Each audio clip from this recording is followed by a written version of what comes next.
pracowaliśmy od 7 rano do 2 w nocy. O 2 w nocy zapadała cisza.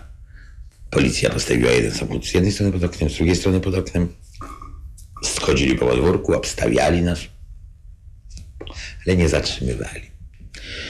Dlaczego? To niesłychanie interesujące. Faktem jest, że nasza informacja się przebiła i w pewnym momencie w Interpresie powołano też informację strajkową. Tyle tylko, że oni nie bardzo mieli skąd uzyskiwać te informacje. Nie było w państwie i partii takiego ciała, które by mogło ich informować, tak żeby oni dostawali te informacje serio. Oni dostawali od swoich agentów papowskich, a skąd miały wiedzieć agendy papowskie. I oni podawali fałszywe informacje nie tylko w tę stronę, że nie ma strajku, co im się zdarzało, ale zdarzało im się, że podawali, że jest strajk, którego nie było. Na przykład dzwoni do mnie, pamiętam, była Reuter i mówi, że im w Interpresie powiedzieli, że w Chełmie autobusy dalej strajkują. Ja mówię nie. One właśnie przerwały strajk.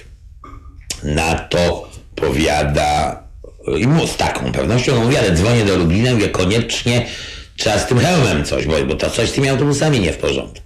Po chwili dzwoni do mnie chłopak z Chełma i mówi, Jacek, ja tym autobusem przed chwilą jechałem, bilet mam w ręku.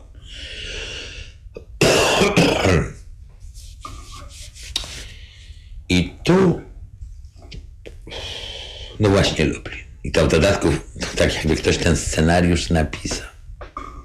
21 lipca, 19, 18, 20 lipca strajkował Lublin cały. To stanęła komunikacja miejska. Dworzec kolejowy zastrajkował, no to zastrajkowali wszyscy. Wszystkie zakłady. Lublin i zaraz potem Chełm. To tak jakby ktoś ten scenariusz napisał. Do Anki dzwonił jakiś pan, który mówił, czemu wy to tak robicie po kawałku? Przecież zróbcie raz, niech będzie porządek, a wy tak po kawałku. I nie przyjął jej informacji, że my tu nic nie robimy, my tylko informujemy. A żeby było śmieszniej, to już jak się wszystko skończyło, zadzwonił do niej i mówi, bardzo panią przepraszam, wyście mieli o wiele lepszy plan, a ja byłem głupi, chciałem wam radzić.